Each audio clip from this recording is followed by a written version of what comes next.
Hello and welcome back to the Stronghold. The Magi here, and today we're going to be talking about Lost Caverns of Ixalan from two different perspectives. First off, the folks that are looking to enjoy pre-release this upcoming weekend, or those that very early on want to get into a sealed event on Arena. Then we're going to be talking about the set from a specific budget perspective for everybody out there, specifically on Arena for the most part, that are looking to get the very most out of this set.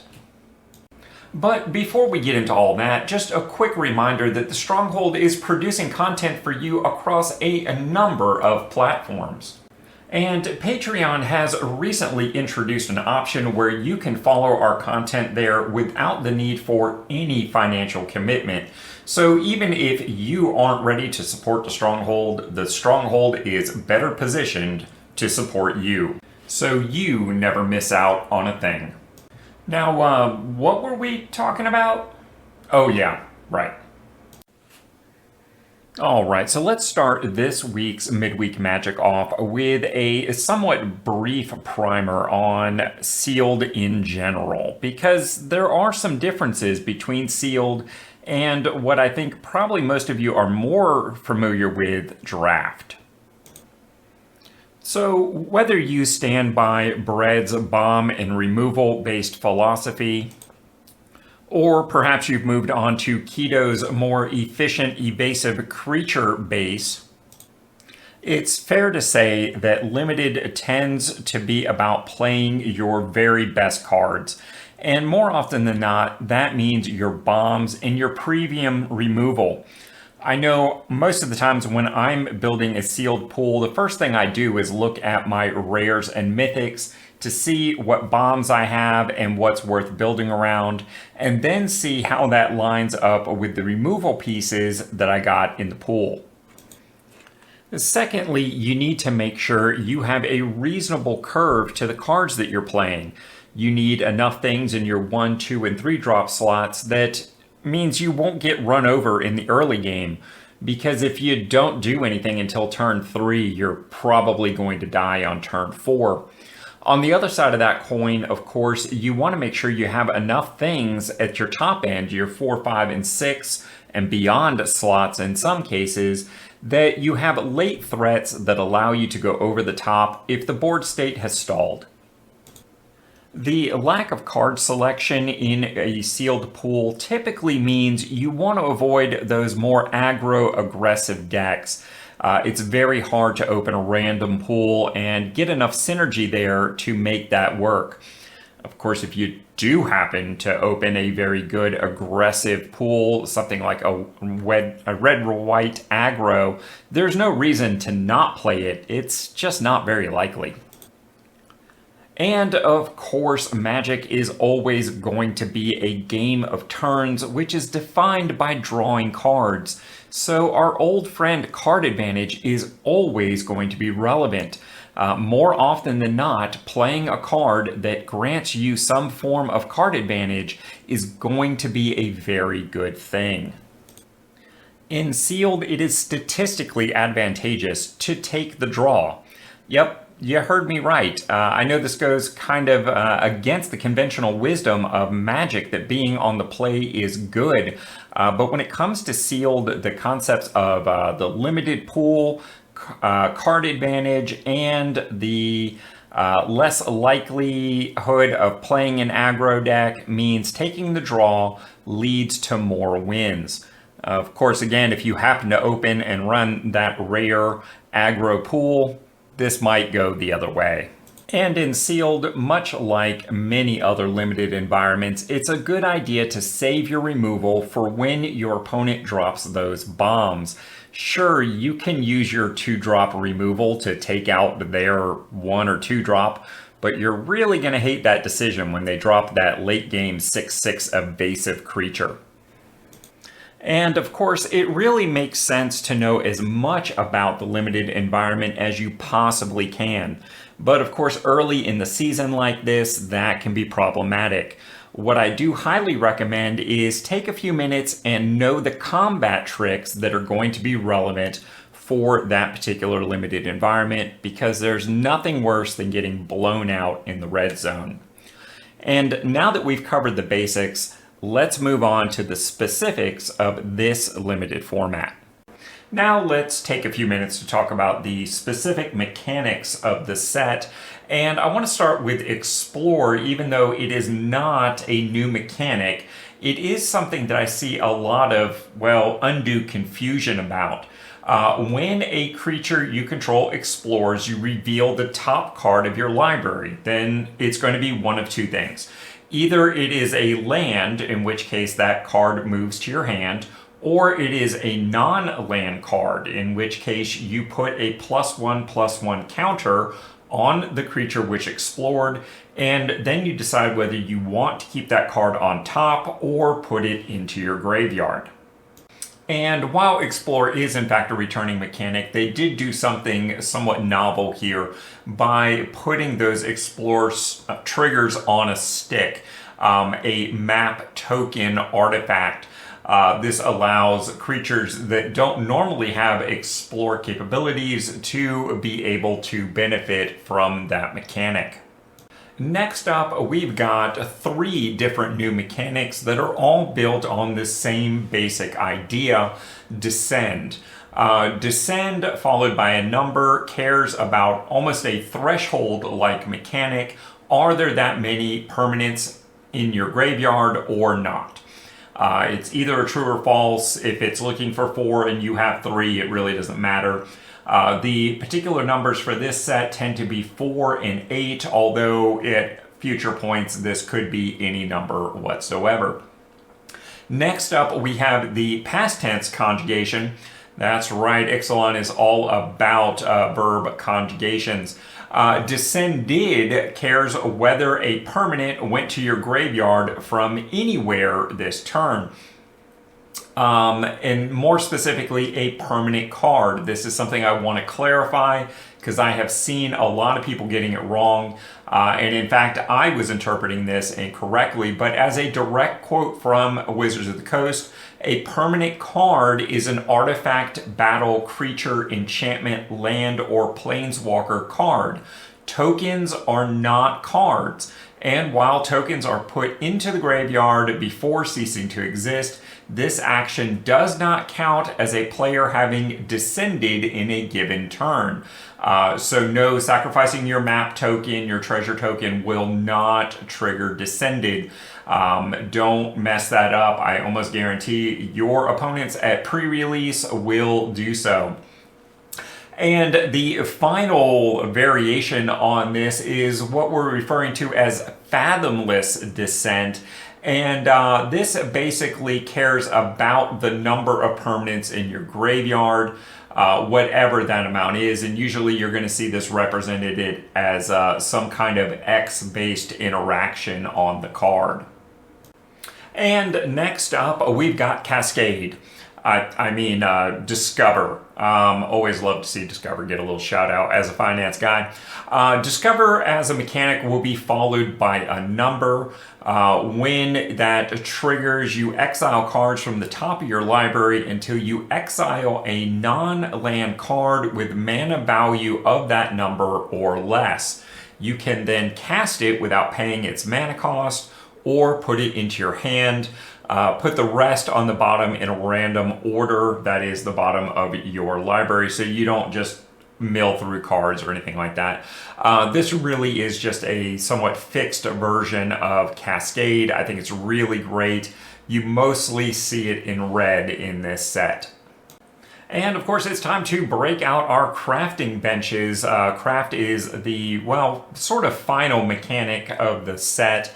When you activate a craft ability, you need to do 3 things. First off, exile the permanent card with craft. You also exile any specified materials that you control, or cards from the graveyard as called for in the craft ability. And lastly, you pay some mana. As the craft ability resolves, the card with craft will return to the battlefield transformed under its owner's control. This is one of those cases that if somehow you happen to steal your opponent's card, don't craft it because you're just helping out your opponent, because when it comes back, again, it's going to go to the owner's control, not the prior controller in some cases. And last but certainly not least are caves, and this is less of a mechanic and more of a subtype for lands, of course being the namesake caves. There are going to be lands which are caves, primarily at common and uncommon, although there are some rares as well. There's also going to be creatures, spells, enchantments, etc. that care about the cave subtype and will respond differently depending upon how many you have. More issues of magnitude rather than true falses. Spelunk, for example, allows you to go get either a basic land or a cave. There is, of course, the threatening urge here of caves being a functional 11th archetype, both in draft and in sealed. How viable or worthwhile that is going to be, of course, remains to be seen. When it comes to your sealed pool, I would not really include cave relevant cards unless you had 3 or more caves in your sealed pool, and just how functional and likely that is will remain to be seen. And now let's take a few minutes to talk about the different archetypes that you may find in your sealed pool. They break down into 3 broad categories. The first is artifacts matter. The white-black deck is an artifact sack. The white-blue deck is more of an artifact crafting. The blue-red deck is more about artifacts ETB, or enter the battlefield. There is also a small pirate sub-theme there. And then rounding out this broad category is the red-white, where artifacts tapping is what's going to matter. The next broad category is what I lovingly refer to as graveyard matters. All of the remaining black 2-color archetypes in this set are built upon different versions of the descend mechanic, so they all care about what's in your graveyard or what is going or gone to your graveyard. And the final grouping tends to be more of a catch-all rather than a focused category here. We're going to find the red-green dinosaur deck. It's really the only tribal deck to speak of in the set, and really that is a bit of a surprise. The last time we went to Ixalan, most of the decks were tribal in nature. Green-white is kind of an unfocused power larger than its base power, but really what this ends up being is a +1/+1 counters style archetype. We're going to like that a lot when we get to deck building. The blue-green is a merfolk deck that is built around the explore mechanic. I was really hoping to see a merfolk mill here, but we just didn't get that. And the final archetype, and yes, that makes 11 for this set, is the Caves deck. And really all I'm going to say about that here, since we're talking about sealed, is it's very unlikely to happen within your sealed pool. And if it does, you should probably drop out of the event immediately and go buy lottery tickets. Now, once you have chosen your archetype, the next best thing that you can be aware of is not only the combat tricks that you have in your pool, but the ones that you can expect to see in other opponents' pool. Acrobatic Leap, for instance, is a 1-mana white instant. Target creature gets +1/+3 and gains flying until end of turn, and untap it.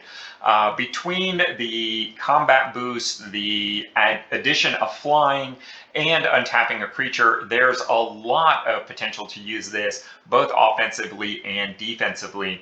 A little more generically is the 2 white mana instant Family Reunion, in which you choose one.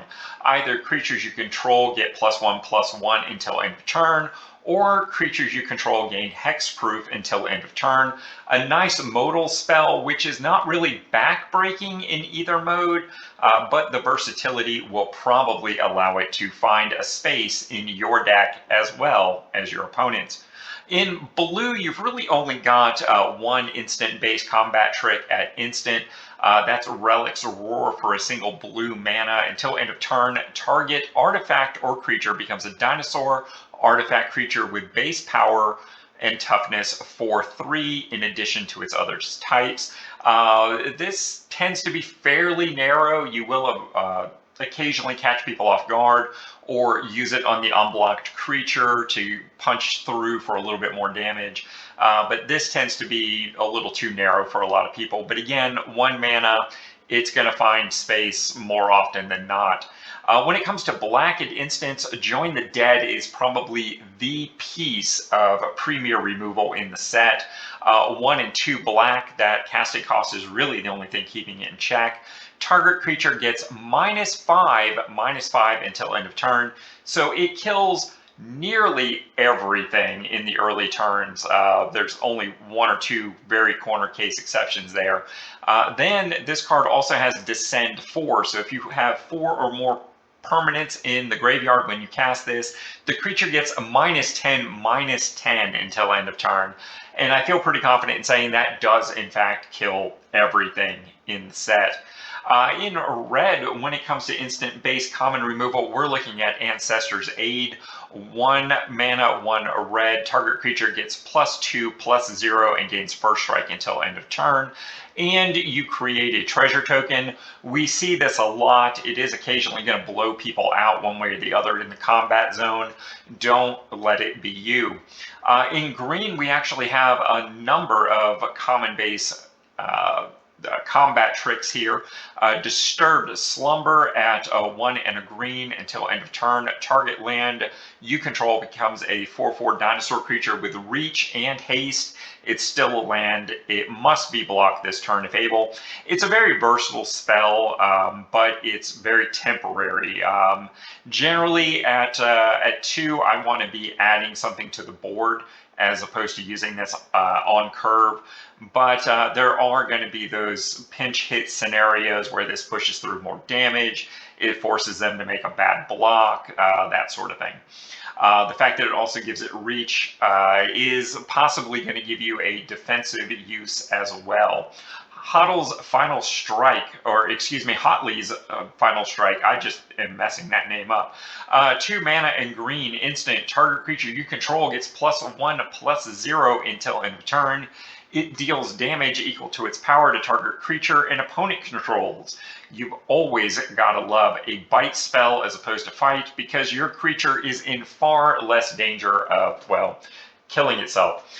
Finally, at green, Staggering Size. 1 and a green, target creature gets +3/+3 and gains trample until end of turn.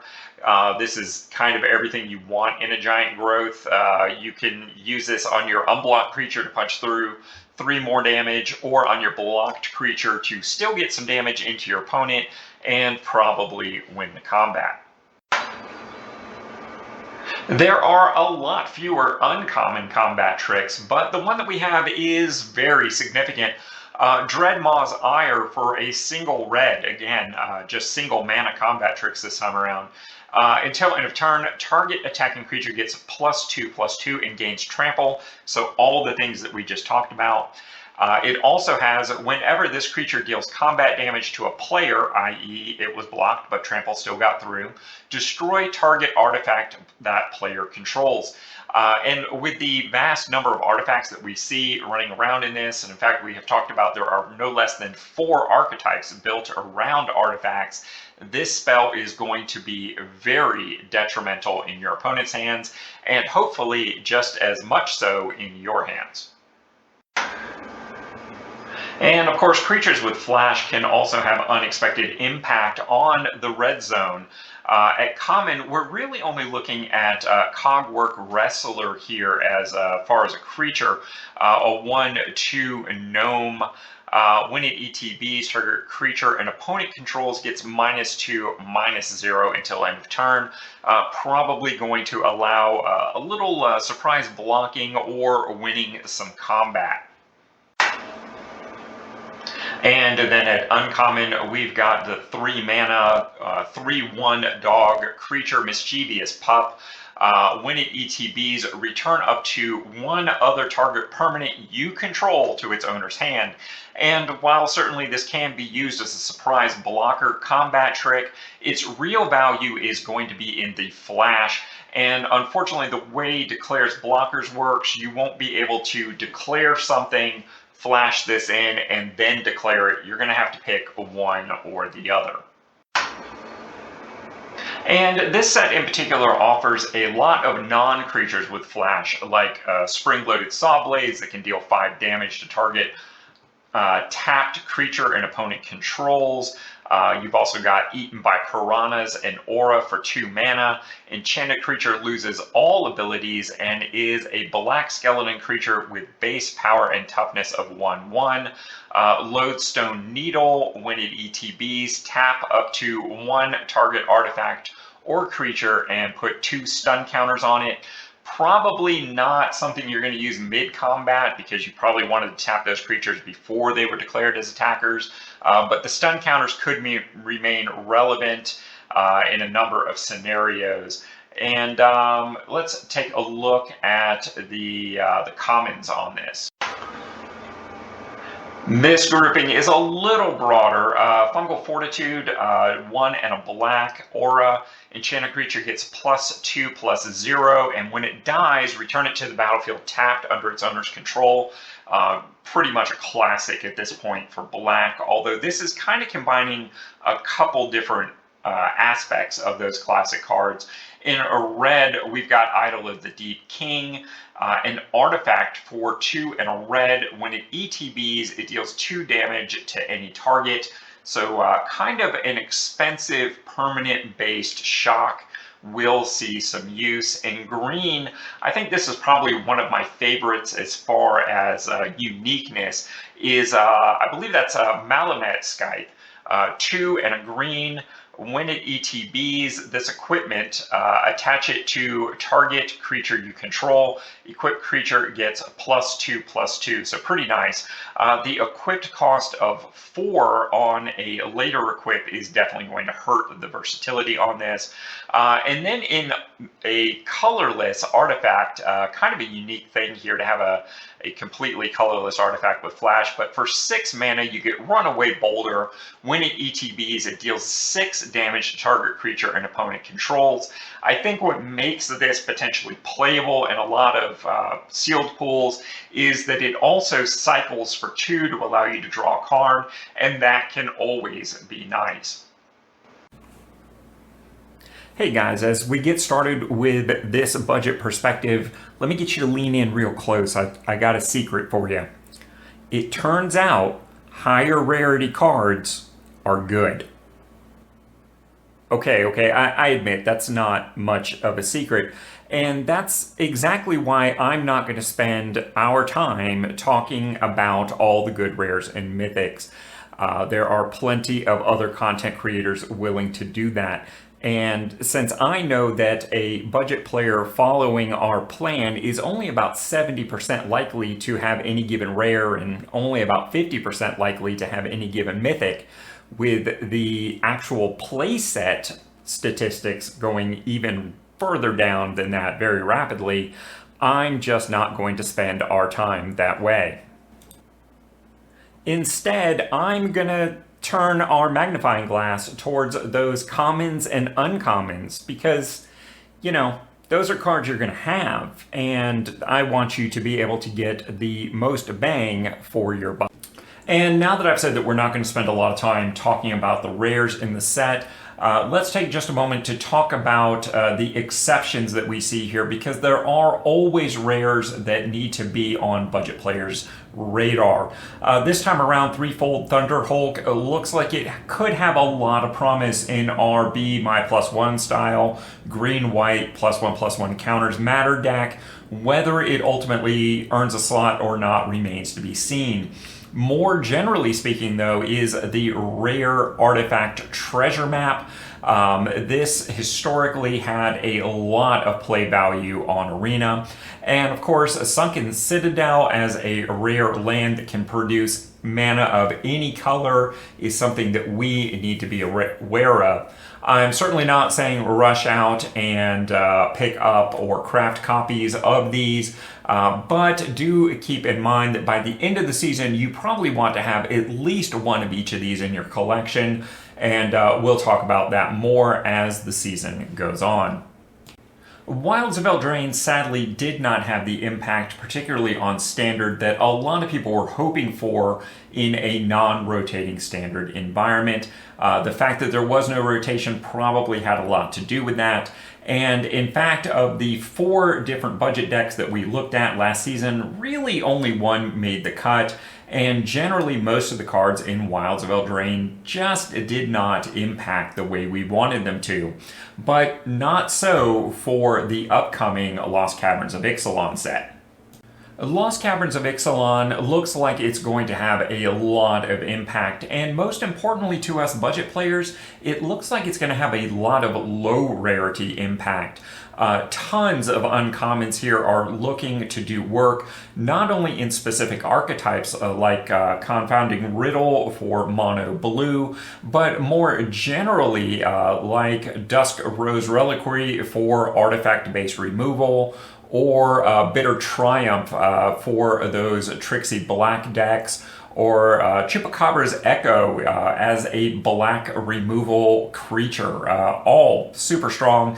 Lots of things impacting Be My +1 decks, as well as a lot of dinosaur-specific things that could translate into mono green or mono red aggro decks.